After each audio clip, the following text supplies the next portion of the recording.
Ok តែតើជាមួយនឹង clip ទី1គ្រូបាននិយាយឲ្យតើតើជាមួយនឹងសភៅមួយក្បាលនេះសភៅដែលចងក្រងវាសាគីមីសម្រាប់ត្រៀមប្រឡងពេទ្យបងអាចមើលបានភាសាគ្រូដាក់ចេះទៅវាចាំងចឹងហើយដាក់ចេះទៅអត់សូវចាំងនេះសភៅដែលគ្រូ review ឲ្យចឹងយើងឥឡូវនេះសម្រាប់អ្នកដែលចង់ប្រឡង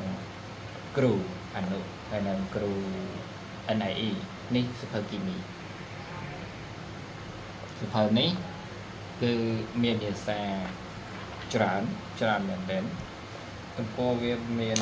ទៅដល់អូគេដាក់ page ឲ្យផងណាអត់ដាក់ page ឲ្យទេប៉ុន្តែក្រាស់ដែរអាចមើលបានកម្រាស់ហើយតម្លៃសមរម្យទេមួយក្បាលហ្នឹងតែ4រៀលទេ4រៀលអូខេនេះសម្រាប់វិញ្ញាសាប្រឡងគ្រូអនុប្រឡងគ្រូ NIE មុខជាគីមីអាចយកបានអាច Telegram មកបាន